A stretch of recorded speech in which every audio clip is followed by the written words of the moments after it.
अस्सलामुअलैकुम, मैं हूँ डॉक्टर सबगा राशिद। तो हम लोग बात क्या करेंगे ख़वातीन और बच्चों के मसाइल के हवाले से होम्योपैथिक मैनेजमेंट को लेकर। लेकिन आज की इस वीडियो में तो मैं आपको बताऊंगी कि होम्योपैथी क्या है। होम्योपैथी दो अल्फाज का मजमूआ है। होम्योस मतलब के सिमिलर और पैथोस मतलब के डिजीज़, यानी इसके अंदर ऐसे सब्सटेंसेस का यूज़ करके पेशेंट का इलाज किया जाता है जो किसी हेल्दी इंसान के अंदर तो बीमारी पैदा करते हैं, लेकिन किसी बीमार इंसान के अंदर उसी सिम्टम्स को ख़त्म करने की एबिलिटी भी रखते हैं।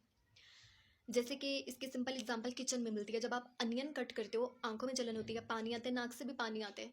अब जस्ट लाइक दैट यही सिम्टम्स हमें जब किसी पेशेंट में देखने को मिलती हैं तो होम्योपैथिक में हम उसको इलियम सीपा मेडिसिन का यूज़ करवाते हैं, जो कि उसकी इस सिम्टम से उसे निजात दिलाती हैं। अब होम्योपैथी को इंट्रोड्यूस किसने करवाया था? तो वो थे जर्मन फिजिशियन डॉक्टर सैमुअल हानेमन, जिन्होंने लॉ ऑफ नेचर को मद्देनज़र रखकर होम्योपैथी को इंट्रोड्यूस करवाया था। होम्योपैथिक की फ़िलॉसफ़ी की बात की जाए तो होम्योपैथी फ़िलॉसफ़ी के अकॉर्डिंग इंसान 3 चीज़ों का मजमूआ है: mind, body and vital force.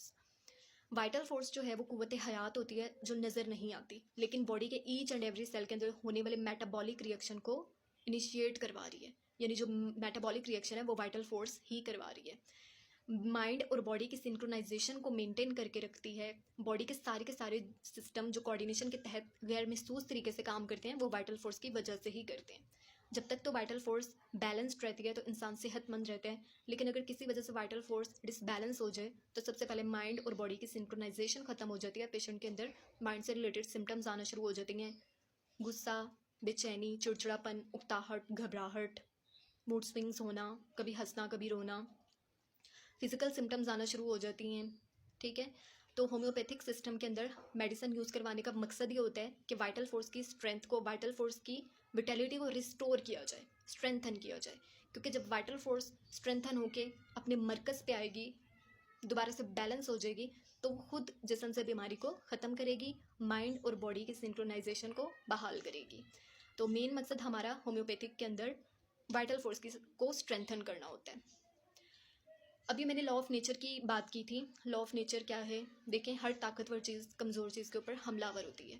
तो जस्ट लाइक दैट जिस्म के अंदर जो बीमारी है उसको भी ख़त्म करने के लिए एक ताकतवर आर्टिफिशियल डिजीज़ की ज़रूरत है जो जिस्म में जाके उस बीमारी को ख़त्म कर सके।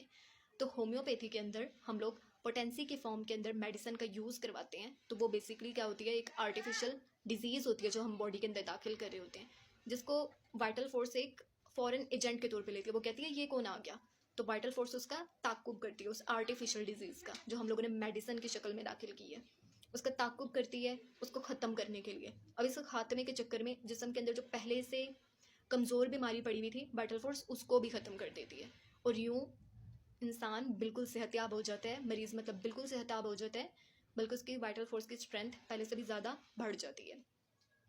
होम्योपैथी में मुख्तलिफ सोर्सेज से मेडिसिन को हासिल किया जाता है, जैसे कि प्लांट्स, जैसे कि एनिमल्स, मिनरल्स, सार्कोट्स, नो सोर्स, इम्पॉन्ड्रेबल्स, और पोटेंटाइजेशन के प्रोसेस के ज़रिए इनकी जो है वो पोटेंसीज तैयार की जाती हैं। जैसे एक हिस्सा मेडिसिनल एक्सट्रैक्ट एंड 9 हिस्से डिस्टिल्ड वाटर के या अल्कोहल के। अब सुकशन या फिर डाइल्यूशन के प्रोसेस के तहत इनकी पोटेंसीज तैयार कर ली जाती हैं, जैसा कि 2x, 3x, 30, 200 CM। अब इन पोटेंसीज तक पहुंच के ये हम कह सकते हैं कि उसमें मेडिसिन नहीं मौजूद बल्कि मेडिसिन की रूह मौजूद है।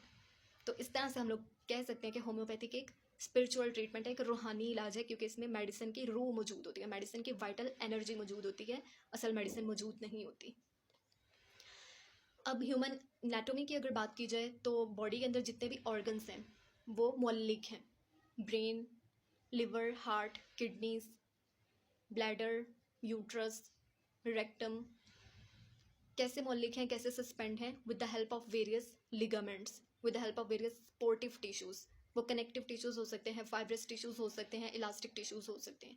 तो होम्योपैथिक मेडिसिन ना सिर्फ ऑर्गन्स की को स्ट्रेंथन करती हैं, बल्कि जिन टिश्यूज़ ने उन ऑर्गन्स को सहारा दिया हुआ है, जिन झिल्लियों ने उन ऑर्गन्स को सहारा दिया हुआ है, उन झिल्लियों की ताकत को भी होम्योपैथिक मेडिसिन बहाल करती हैं। तो इस तरह से हम लोग देख सकते हैं कि होम्योपैथी, इस तरह से आप समझ सकते हैं कि होम्योपैथी किस दर्जे जाकर पेशेंट को ट्रीट करता है, किस तरह से वो उसकी बीमारी का खात्मा करता है। अब अगर एक सिमिलर रेमेडी हमने पेशेंट को दी है और वो देते देते वो ठीक हुआ, लेकिन कुछ अर्से के बाद बीमारी दोबारा से वापस आ गई। तो इसके लिए भी होम्योपैथिक के अंदर रेमेडीज़ मौजूद होती हैं, जिनको एंटी मियाज़मेटिक रेमेडीज़ कहा जाता है।